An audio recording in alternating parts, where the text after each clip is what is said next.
Jai Hind friends, welcome back to your channel Wealth for Life. My name is Siddharth Mishra. Friends, this video is going to be very important because in this video I am going to tell you why GD and Lecture happens in SSB. क्यों कराते हैं GD and Lecture? क्यों आपस में लगाते हैं GD में? As friends, I am going to cover each and every single point related to GD and Lecture. मैं जीडीओ लेक्चर इम्प्रूव करने से लेके जीडीओ लेक्चर में कौन कौन सी वेल्यूज आपकी टेस्ट की जाती हैं, क्यों जीडी इतनी ज़्यादा मैटर करती है, आप सब कुछ आपके सारी चीज़ें सच में अच्छी जा रही हैं, उसके बावजूद अगर आपका लेक्चर ख़राब हो जाता है और आप रिकमेंड नहीं होते हो, ऐसा क्यों है, ये सब मैं इस वीडियो में क्लियर करूँगा. So friends, let us start the video. Friends, as you all know कि पूरा गेम 12 एलक्यूज का है. जब भी हम लोग एसएसबी की बात करते हैं सबसे पहले हम लोग की 12 एलक्यूज की बात की जाती है कि ऑफिसर लाइक क्वालिटीज अगर आपके अंदर ये 12 है तो आप रिकमेंड होंगे और नहीं है तो आप रिकमेंड नहीं हो सकते हो. फ्रेंड्स, इस जीडी और लेक्चर में हमारे कितनी एलक्यूज टेस्ट की जाती हैं, क्या देखना चाहते हैं? Friends, let me tell you, GD and lecture is one of the most important part of our SSB. Without GD और लेक्चर रिकमेंडेशन का कोई भी चांस नहीं है. फ्रेंड्स, अगर मैं इजी वे में बताऊं तो your confidence level, your current awareness, your mental ability, आपकी फेशियल एक्सप्रेशन, ये सब चीज़ें आपकी जज की जाती हैं आपकी जीडी में. And friend, GD and lecturette is one of the easiest task of your SSB. As you all know, मैं हमेशा कहता हूँ SSB is all about self selection board. यार सब कुछ घर में करना है, सब कुछ घर में करना है और मैं बताऊंगा कैसे करना है. First of all we will talk क्या देखना क्या चाहते हैं वो. They want to check your communication skills. वो देखना चाहते हैं कि आप कैसे बोलते हो. At that time you was interacting with 8 और 10 candidates at a time. 8-10 candidates के बीच में जब आप नहीं बोल पा रहे हो तो मेरे भाई, अगर जाके नेशनल लेवल पर आपकी मीटिंग्स होती है, वहाँ पे जाके आप अपने नेशन को रिप्रेजेंट करोगे, उस जगह पे अगर आप नहीं बोल पाओगे तो आप गलत नहीं हुए, आपका नेशन गलत हो गया है. इस बात को समझिए. उनको सर्वगुण संपन्न बनना चाहिए, ये आप जानते हो. वो जज करना चाहते हैं कि आपकी कम्युनिकेशन स्किल्स कैसी हैं, आप किसी को अपनी बातों से कन्विंस कर पा रहे हो कि नहीं कर पा रहे हो. फ्रेंड्स, कन्विंस करना एक बहुत ही ज़रूरी पावर और बहुत ही ज़रूरी OLQ है. आपके पीछे आपकी बटालियन होगी, आप अपनी बातों से उनको मोटिवेट नहीं कर पा रहे हो, उनको कन्विंस नहीं कर पा रहे हो, कैसे आप अपनी टीम को लीड करोगे? तो फ्रेंड्स, कैसे आप अपनी टीम को लीड करोगे? आपकी बात जब कोई सुन रहा है, जीडी जब आप बोल रहे हो, this is very important for you कि आपकी बातें लोग सुने. वो बातें उतनी पॉजिटिव होनी चाहिए, उतनी इंटरेस्टिंग वे में होनी चाहिए कि वे आपकी सब बातें सुने. So friends, how confident are you in interacting with the other group members? अपने आप में हर कोई शेर होता है, सुना होगा आपने कि अपनी गली का हर कोई शेर होता है. बट वहाँ पे जब हर गली के शेर बैठे होंगे ना, एक दिन जब वहाँ पे सब कॉन्फिडेंट लड़के बैठे होंगे ना, उसके बीच में जब आप निकल के आओगे ना तो वहाँ पे आप असली शेर होगे. 10 लड़का बोलेगा, जब आपको पता है कि लड़का मुझसे ज़्यादा कॉन्फिडेंट है, इसको मुझसे ज़्यादा नॉलेज है, एट दैट टाइम अगर आप उसको फेस कर रहे हो, उस जगह पे भी अगर आप नहीं दब रहे हो, then you are a real officer. Third, your leadership skills. आपकी लीडरशिप क्वालिटी देखी जाएगी कि आपके अंदर वो ऑफिसर लाइक क्वालिटी है. Leadership is an OLQ. आपके अंदर वो क्वालिटी है कि आप टीम लीड कर पा रहे हो, आप वो इनिशिएटिव ले रहे हो. एस्पिरेंट्स, 8-10 लड़कों को अगर आप लीड नहीं कर पा रहे हो, आप उनको अपनी बातों नहीं समझा पा रहे हो, आप उनको कन्विंस नहीं कर पा रहे हो, तो भाई बटेलिंग की बात ही छोड़ दो. वहाँ पे आपके एज ग्रुप मेंबर है, 18 से 20 साल का हर बंदा आपको मिलेगा, आपकी एज ग्रुप का मिलेगा. बट जब आप ऑफिसर हो जाओगे, आप लेफ्टिनेंट हो जाओगे, तो आपके पीछे जो JCO होगा उसकी उम्र 40+ होगी. आपकी बातें वो तभी सुनेगा जब उसको बातें समझ में आएगी, कन्विंसिंग होगी, वो पॉजिटिविटी होगी उस चीज़ में, तभी वो बातें सुनेगा. Friends, your next quality is how flexible और रिजिड यू आर. कितने डाउन टू अर्थ हो आप. आप जब बातें बोल रहे हो, आप चाहते हो कि हर कोई वो बातें सुने, ठीक है, लेकिन वो बातें तब सुनी जाएंगी जब वो सही होंगी. लेकिन आप कभी कभी ऐसे होता है कि जब आपको चीज़ें आती है, आप नहीं बोल पाते हो, और वो चीज़ें सामने वाला बोल रहा है तो आप बहुत ही ज़्यादा रिजिड हो जाते हो, चिड़चिड़े हो जाते हो. ये चीज़ तो चाहिए ही नहीं यार. एक निगेटिव पॉइंट है, एक निगेटिव क्वालिटी है. क्वालिटी तो फर्स्ट ऑफ ऑल ये है ही नहीं. तो ये निगेटिव जो पॉइंट है ये आपके अंदर होना ही नहीं चाहिए. एक ऑफिसर के अंदर कभी निगेटिविटी किसी भी पॉइंट में, किसी भी सर्कमस्टेंसेस में होनी ही नहीं चाहिए. ड्यूरिंग वॉर और ड्यूरिंग एनी गेम, किसी भी टाइम पे आपके अंदर अगर निगेटिव वाइब आ रही है, इट मीन्स काम खत्म है आपका. Problem solving and critical thinking things. अब मैं इसमें एक अपना फैक्चुअल बात बताऊं जो मेरे 3 एक्सपीरियंसेस है एसएसबी के.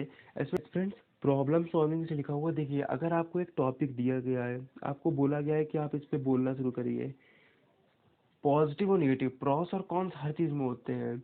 इट्स ऑन यू कि आप पॉजिटिव वाइब देते हो कि निगेटिविटी शुरू करते हो। देखिए, अगर कोई भी डिस्कशन हो रहा है, कोई आपको पॉइंट दिया गया है और आपके दिमाग में सबसे पहले निगेटिव थॉट आता है, इट मीन्स भाई वॉट लग गई तुम्हारी। निगेटिव थॉट तो आने नहीं चाहिए यार। मैं बोल चुका हूँ कि कुछ भी हो चलेगा, लेकिन निगेटिविटी कभी एक ऑफिसर के अंदर होनी नहीं चाहिए। एस्पिरेंट्स, कभी भी आपकी जीडी हो, प्रोस और कॉन्स हर कोई रखेगा। Try to be positive. आप जितना ज़्यादा पॉजिटिव पॉइंट रख सकते हो आप पॉजिटिव रखो यार। निगेटिव कोई ना कोई पॉइंट्स रखेगा ही रखेगा, उसको देखने दो यार। देखो, निगेटिव पॉइंट्स रखोगे, साइकोलॉजिस्ट को समझ में आ जाएगा कि निगेटिव वाइब थोड़ा ना ज़्यादा है, तुमको पॉजिटिव चीज़ें नहीं समझ में आ रही हैं। कुछ तो पॉजिटिव पॉइंट्स होंगे, वो बोल लेकिन तुम निगेटिविटी बढ़ाए हुए को, नहीं ये चीज़ सही है, ये चीज़ सही है, बट ये चीज़ नहीं चाहिए उनको। आपका social behaviour and common courtesy, as I told you, कि आपका सोशल बिहेवियर चेक किया जाएगा कि अपने आप में तो राजा हो, सबके बीच में राजा बन पा रहे हो कि नहीं बन पा रहे हो। Now let me tell you how to be good in GD and lecture. There are some points, कुछ माइनर पॉइंट्स हैं जिससे आप जीडी और लेक्चर पे फतेह हासिल कर सकते हो। First of all, maintain eye contact while speaking. यार आप बोल रहे हो ड्यूरिंग लेक्चर और ड्यूरिंग जीडी, दोनों की मैं बात कर रहा हूँ। जब आप बोल रहे हो, यू आर स्पीकर, तो try to maintain your eye contact. जितने भी एस्पिरेंट्स वहाँ बैठे थे, वो कभी भी साइकोलॉजिस्ट की तरफ नहीं देखना है। अगर दो तीन ऑफिसर्स बैठे उनकी तरफ नहीं देखना, हो सकता है वो आपको टोक भी दे, फिर आप पे एक निगेटिव इंप्रेशन पड़ेगा और आप जमीन के नीचे घुस जाओगे, आपका मोटिवेशन खत्म हो चुका होगा। आई कांटेक्ट अपने एस्पिरेंट्स के साथ में, देखिए जीडी साइकोलॉजी डे पे होता है, ये आपको पता है ये बात। साइकोलॉजी डे क्यों बोलते हैं हम लोग को? ये पूरा गेम मेरे भाई हम लोग की साइकोलॉजी पे डिपेंड करता है। हर चीज़ का एक साइकोलॉजिकल फैक्ट होता है, हर चीज़ का एक साइकोलॉजिकल मीनिंग होता है। मैं आपको हर एक चीज़ क्लियर करूंगा अभी कि साइकोलॉजिकल फैक्ट्स आप कैसे क्लियर करोगे अपने। देखिए, पहले मैं इसको पढ़ाता हूँ। Be a good listener in GD. आप बोल रहे हो, आप चाहते हो कि आपकी बातें हर कोई सुने, तो जब सामने वाला बोल रहा है आप उसको भी तो सुनिए।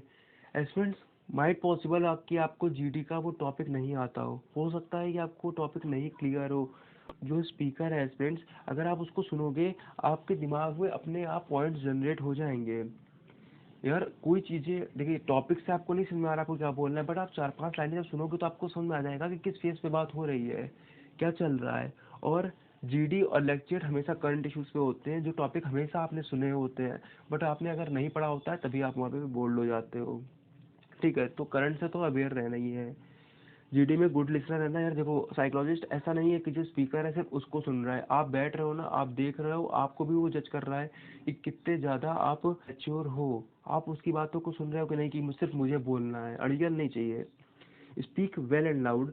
आप एस्पिरेंट तेज बोलेंगे और क्लियर बोलेंगे, it shows your confidence level. ठीक है, जब आपको नहीं आता होता है तो आप स्लो हो जाते हो। मैं अपनी बात करूँ तो जब मैं 1 FSB देहरादून में एसएसबी देने गया था फर्स्ट टाइम पे, जीडी का टॉपिक मुझको प्रिपेयर्ड था क्योंकि मैंने करंट से अपडेटेड था। टोटल 3 to 4 मिनट्स आपको जब लेक्चर में मिलते हैं, एस्पिरेंट जब फर्स्ट बेल रैंक होती है वो 30 सेकंड पहले होती है कि आपको कंक्लूजन देना होता है 30 सेकंड में। बट मेरे पास कंक्लूजन तो छोड़ो, जो मैं पॉइंट्स अपने क्लियर कर रहा था उस वो ही मेरे पास बहुत सारे थे। अभी मैं 2 4 मिनट और एक्स्ट्रा बोल सकता था। मेरी जब फर्स्ट बेल रैंक हो गई है उसके बाद तक मैं अपने पॉइंट्स क्लियर कर रहा था। लास्ट के जब 10 सेकंड बचे थे तब मैंने कंक्लूजन बोलना शुरू किया था, और सेकंड बेल रैंक होने के 10 सेकंड बाद तक मैंने बोला था। ये सिर्फ इसलिए क्योंकि मैं वेल प्रिपेयर्ड था पहले से। उसी जगह पे मैं दूसरों की बात करूं तो लड़कों को जो पॉइंट्स नहीं आते, जब वो करंट अपडेटेड नहीं है, तो उनके लिए 3 मिनट भी बहुत ज़्यादा हो जाता है। स्टूडेंट्स वो 3 4 मिनट नहीं बोल पाते हैं, तो 3 4 मिनट कोई बहुत बड़ा टाइम नहीं है। अगर आप अपडेटेड हो तो बहुत आसान है। Then take initiative. जी ड्यूरिंग जीडी को लेक्चर में तो आपको खुद बोलने को बोलेंगे कि आपका नंबर आ गया है, but in GD you can take initiative. आप इनिशिएटिव ले सकते हो कि हाँ मैं फर्स्ट शुरू करूंगा और मैं कंक्लूजन करूंगा। एस्पिरेंट से मेरा पर्सनल एक्सपीरियंस है कि आज तक जिन जिन लड़कों ने इनिशिएटिव लिया है वो डेफिनेटली हुए हैं कॉन्फ्रेंस एंड रिकमेंड। इनिशिएटिव, अगर आप फर्स्ट इनिशिएटिव ले रहे हो, इट क्लियरली शोज कि आप करंट से बिटर, और सेकंड आपका कॉन्फिडेंस लेवल बहुत हाई है। दूसरों को सुन के तो आप पॉइंट निकाल के बोल लोगे यार, बट जब फर्स्ट टाइम तो सबसे पहले जिस लड़के ने शुरू किया, इट मीन्स वो बहुत ही अपने थॉट्स को लेकर क्लियर है और कॉन्फिडेंस उसका बहुत ही अच्छे लेवल पे है, और ये साइकोलॉजिस्ट को क्लियर दिख जाता है। Your facial expression matters the most. डरे रहोगे, चेहरा मुंह बनाए रहोगे, कुछ नहीं होना है। ठीक है, मैं कुछ अभी फैक्ट्स क्लियर करता हूँ। Facial expression should be good. हंसते रहो, ज़्यादा दांत नहीं दिखाने हैं, मतलब एक पॉजिटिव एक्सप्रेशन होना चाहिए, एक पॉजिटिव वाइब आपके चेहरे से आना चाहिए। Now let me talk about your body language. आपने सुना होगा कि हाथ पीछे करके नहीं खड़े होना है, हाथ यूज नहीं करना है। कि स्टूडेंट्स, मैंने साइकोलॉजी की बुक्स पढ़ी हैं। Now student, let me tell you some facts. हाथ लोग बोलते हैं कि आप पीछे करके नहीं खड़े हो सकते हो। Let me tell you why. Students, अगर आप हाथ अपने पीछे फोल्ड कर खड़े होते हो, ये दिखाता है कि आप डिफेंसिव मोड में हो स्टूडेंट्स। एंड ड्यूरिंग लेक्चर, क्या ज़रूरत है डिफेंसिव मोड की? जल्दी बताओ, कोई ज़रूरत है डिफेंसिव मोड की यार? नहीं है। वहाँ पे आपको अपनी बातें क्लियर करनी है, आपको अपना कॉन्फिडेंस लेवल शो करना है। डिफेंसिव मोड तो आदमी लड़ता है तब होता है। हैंड पीछे फोल्ड करना आपका कॉन्फिडेंस लेवल शो करता है, बट डर भी शो करता है। And it's a psychologic fact. Second, हाथ यूज कर सकते हो, हैंड गेस्चर्स आप यूज कर सकते हो कि नहीं कर सकते हो? अनडाउटेबल आप अपने हैंड गेस्चर्स यूज करो, कोई भी प्रॉब्लम नहीं है इसमें। Your hand gesture shows that you are enough confident, आप अपने पॉइंट्स को लेकर क्लियर हो। एस्पिरेंट्स, जब आप 100% कॉन्फिडेंट होते हो और आपको पता होता है कि मेरे एक एक पॉइंट क्लियर है, सिर्फ आप उसी टाइम पे ओवर एक्साइटेड होकर हैंड यूज करते हो अपने gestures. So what's wrong in this? आपको वहाँ पे यही तो दिखाना है कि मैं एक्साइटेड हूँ, मेरे पॉइंट्स क्लियर हैं और मेरी कॉन्फिडेंस लेवल पीक पे है। ठीक है, no problem, hand gestures use करो, कोई दिक्कत नहीं है। ठीक है। थर्ड एस्पिरेंट्स, मैंने आई कांटेक्ट के लिए क्लियर कर दिया है कि आई कांटेक्ट मेंटेन करके रखना है। बैठे हैं जितने कैडेट्स हैं उनके साथ आप आई कांटेक्ट मेंटेन करो। ऊपर नीचे देखने की जरूरत नहीं है, छत देखने की जरूरत नहीं है। अभी उससे आई कांटेक्ट कर लो, बाद में छत वत नाप लेना, टाइल्स देख लेना, कोई प्रॉब्लम नहीं है। ठीक है फ्रेंड्स, एक दो चीज़ें और क्लियर करता हूँ आपको कि आप अपना कॉन्फिडेंस लेवल बूस्ट कैसे कर सकते हो और जीडी और लेक्चर पे अच्छा कैसे कर सकते हो। एस्पिरेंट, स्टेज फियर खत्म करना है यार। देखो, फर्स्ट टाइम अगर आपको एकदम से, आपने कभी कभी स्टेज नहीं खड़े हो, कभी आपने माइक हाथ में नहीं लिया और सीधे आपको माइक में खड़ा कर दिया जाएगा, आप डर जाओगे। 8-10 लोगों के सामने अगर आपने कभी नहीं बोला तो वहाँ पे आप बिल्कुल भी नहीं बोल सकते हो। तो स्टेज फियर खत्म करने के लिए अगर आप स्कूल्स में हो या कॉलेजेस में हो, तो डेली थॉट्स बोले जाते हैं कि अगर कभी भी आपको चांस मिले तो आप इनिशिएटिव लो कि मैं बोलूँगा। स्कूल में अगर 2 लाइन गलत भी हो जाएगी ना, कोई मारने नहीं लगेगा और कुछ कोई इम्पैक्ट गलत नहीं पड़ेगा, सीख रहा हूँ मैं। बट ड्यूरिंग लेक्चरेट अगर आप वहाँ गलत पढ़ोगे तो उन 3-4 मिनट में ही वो आपको जज कर रहे हैं। वो 3-4 मिनट अगर आप अच्छे हो गए, इट मीन्स खत्म, रिकमेंड हो गए। अगर वहीं पे अगर लैग कर गए तो वहीं पे ही खत्म हो गए। सेकेंड एस्पिरेंट्स, एस्पिरेंट्स मैंने बोल रखा है कि हमेशा अपने बड़े लोगों से बात करने की कोशिश करिए। एस्पिरेंट्स, 18-20 साल के आप हो, आप उस एज के लड़कों से बात कर लोगे। But one you but aspirants, when you start talking with 28 to 30 years of age guys, मैं रियली बता रहा हूँ, उनके लेवल पे जब आप जाके बात करना शुरू करोगे ना, आपका स्टेज फियर खत्म हो जाएगा। देखो, नौटंकी और फर्जी की बातें सब कर लेंगे, बट यू नो कि जो वो 28-30 साल का बंदा है उसकी नॉलेज मुझसे बहुत ज़्यादा है। आप उस लेवल पे जाके जब बात करोगे ना, तो आपकी नॉलेज गेन होगी, आपके एस्पेक्ट फेशियल एक्सप्रेशन चेंज होंगे, आपका आई कांटेक्ट अच्छा हो जाएगा। और ये मेरा पर्सनल पर्सपेक्टिव है यार, मैंने ये सब चीज़ें की हैं।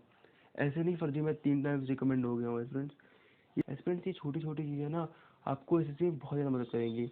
मैं हमेशा बोलता हूँ एसएसबी सेल्फ सिलेक्शन बोर्ड, और मैं यही बोलूँगा जब भी मेरी वीडियोस देखो आप, दिमाग में डाल low self selection board. Staff selection, service selection से मतलब नहीं, तो सेल्फ सिलेक्शन बोर्ड। 5 दिन में कोई मुझे नहीं बताएगा मैं कहाँ गलत था, मैं कहाँ सही था।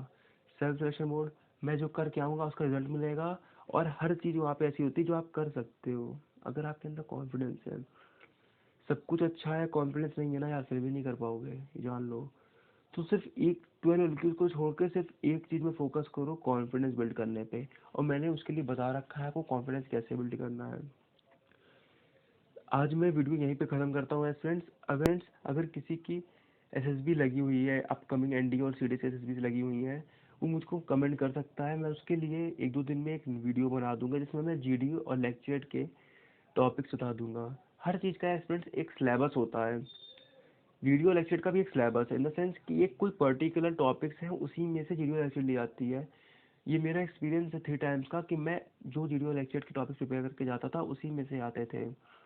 सो अगर किसी की अपकमिंग एसएसबी से लगी है वो मुझको कमेंट कर सकता है, मैं उसके लिए एक वीडियो बना दूंगा which will definitely help you a lot. So मिलते हैं नेक्स्ट वीडियो में। जय हिंद।